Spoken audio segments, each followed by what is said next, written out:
అందరికీ నమస్కారం. నేను మీ Hema Subrahmanyan. Welcome to home cooking Telugu.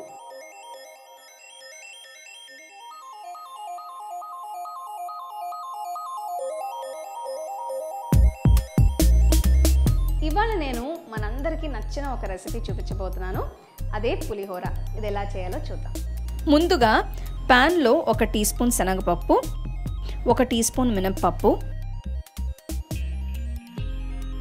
1/2 tea spoon మిరియాలు, 1/2 టీ స్పూన్ మెంతులు, 1 టీ స్పూన్ నువ్వులు, 2 టీ స్పూన్లు ధనియాలు, 5 ఎండుమిరపకాయలు వేసి నూనె లేకుండా డ్రై రోస్ట్ చేసుకుందాం.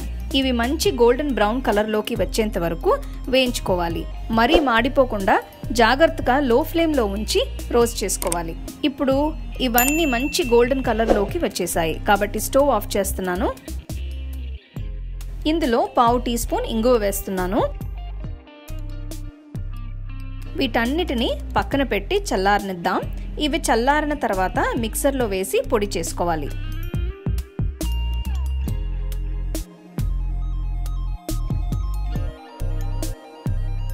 ఇప్పుడు చిన్న బాల్ సైజ్ చింతపండు తీసుకుని నీళ్లు కలిపి ఒక బౌల్ అంత రసం తయారు చేసుకోవాలి.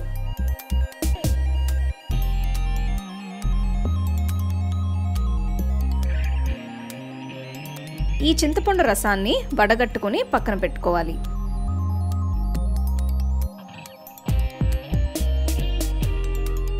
ఇప్పుడు ఒక బాండీలో తాలింపు కోసం నేను 3 టేబుల్ స్పూన్లు నువ్వుల నూనె వాడుతున్నాను.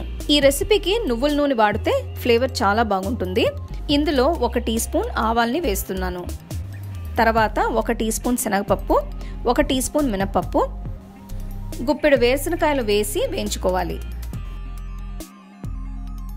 ఇవి కొద్దిగా గోల్డెన్ కలర్లోకి మారిన తర్వాత 3-4 ఎండుమిరపకాయలను వేస్తున్నాను.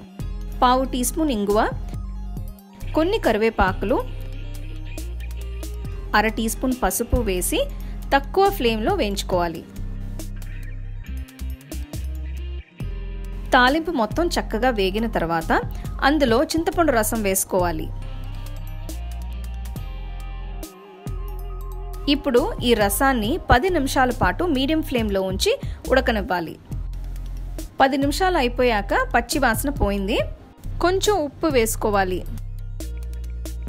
ఇప్పుడు ఇందులో కొద్దిగా బెల్లం వేస్తున్నాను.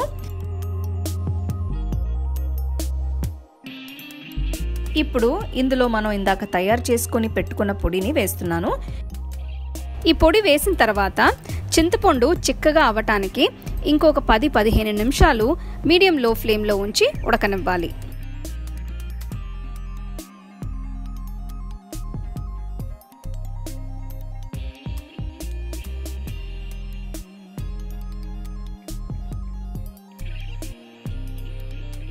ఇప్పుడు ఈ పేస్ట్ చాలా తిక్కుగా ఉంది. ఇప్పుడు ఒక ప్లేట్లో అన్నం తీసుకొని అందులో చింతపండు పేస్ట్ని వేసి బాగా కలుపుకోవాలి.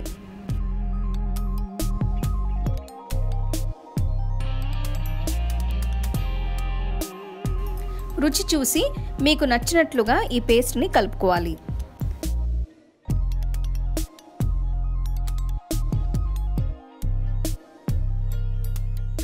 అన్నంలో పేస్ట్ కలిపిన తర్వాత కనీసం 20 నిమిషాల నుంచి అరగంట వరకు నానితే ఆ ఫ్లేవర్ అంతా అన్నంకి బాగా పట్టి టేస్టీగా ఉంటుంది.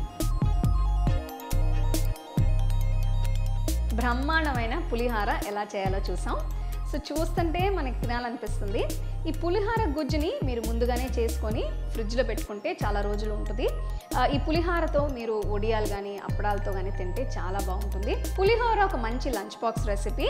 సో మీరు ఎక్కడికైనా ప్రయాణం వెళ్తుంటే ఈ పులిహోరను కట్టుకొని వెళ్తే చాలాసేపు నిల్వ ఉంటుంది. సో తప్పకుండా ఈ రెసిపీని ట్రై చేసి చూడండి. Of the home cooking book on 21 frames.